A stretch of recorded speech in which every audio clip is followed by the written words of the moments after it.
This is a story about a world obsessed with stuff. It's a story about a system in crisis. We're trashing the planet, we're trashing each other, and we're not even having fun.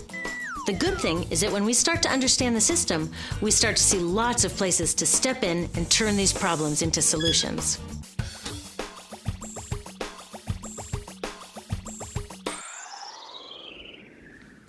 Can I tell you, I love my Pantene Pro V.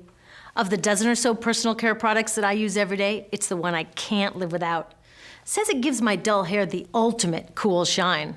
How does it do that?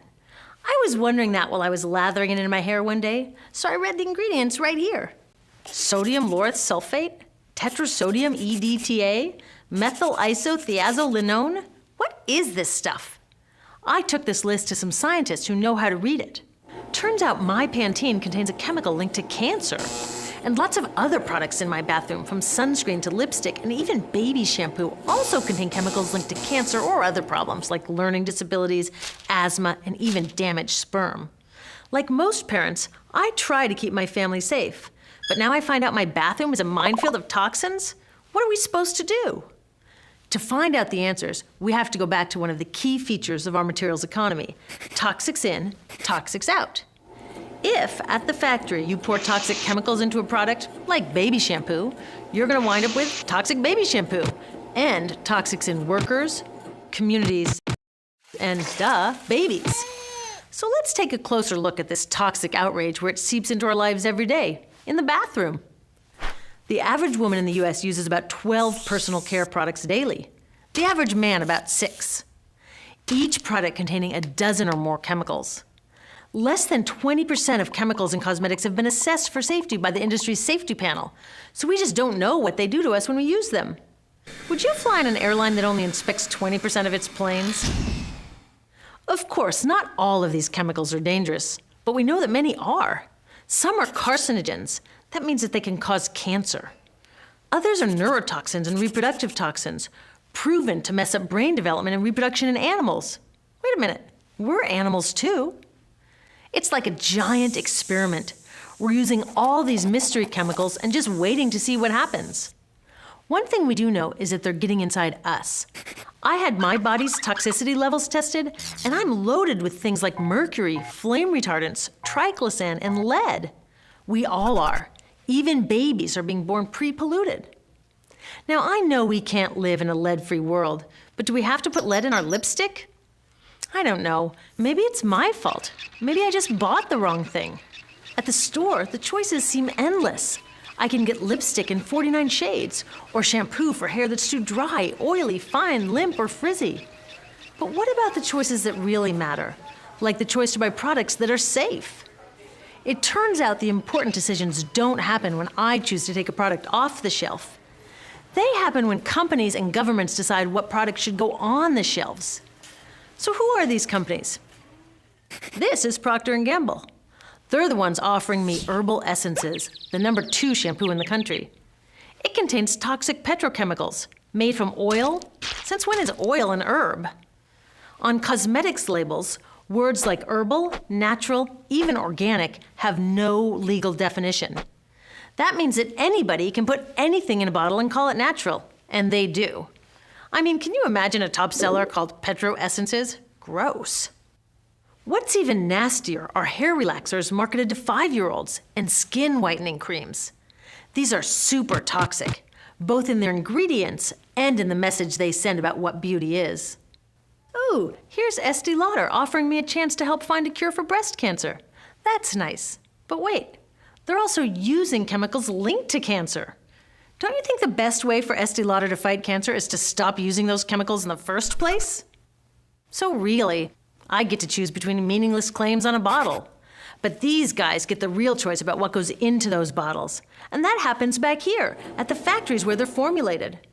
Why do the makers of these products use all these toxics? Are they trying to poison us? No, they're just working from a 1950s mindset when people were totally swept up in better living through chemistry. In all that excitement, they forgot to worry about human health impacts. That was years ago, and they are still using these same old toxic chemicals. Today, big cosmetics companies say the doses of poison in their products are small enough to be harmless. Yeah, maybe if you use them once a year. I guess they never get out and see that their products are being used and combined with other products every day.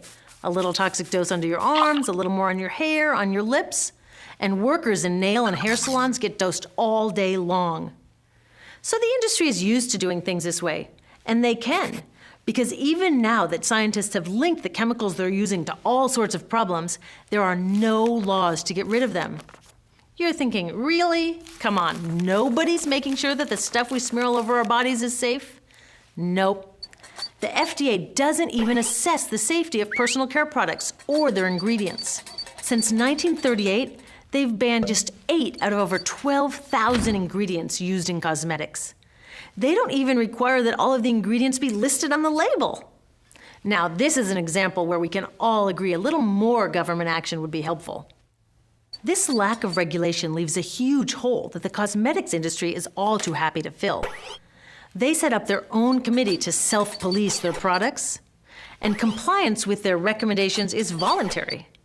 So the cosmetics industry is making the rules and then deciding whether or not to follow them. So you see, it isn't our fault that these toxic products are in our bathrooms. It's a whole broken system that's ignoring the simple rule: toxics in, toxics out. But we're not helpless. There are resources online that we can use to protect ourselves by identifying the best possible choices in the store. But the real action is with people working to change the system. Because if we really want to solve this problem, we got to start here with these guys. Women, parents, workers, people all over the country are demanding that Congress pass a new law, giving FDA the power to make sure that our personal care products are safe. We need common sense laws based on the precautionary principle. That means that when you're dealing with hazardous chemicals, just err on the side of caution. Let's not debate how much lead should be allowed in lipstick. Just get the toxic chemicals out of our products. Smarter laws would force companies to get past that old 50s mindset and figure out how to get us all clean and shiny without toxic chemicals. Can they? Totally. Many responsible cosmetics companies are already putting safer products on the market. Green chemists are developing substances that are designed to be safe and non-toxic in the first place. European governments have required the removal of many toxic chemicals, and companies have figured out how to comply. When cosmetics are reformulated to be safe and labeled honestly, then we can feel comfortable with the choices available at the store. We can choose bouncy hair or full hair, shiny lipstick or matte. We can even choose to feel beautiful without using 20 products. But we'll know that whatever we choose, the most important choice, the choice to be safe and healthy, has already been made.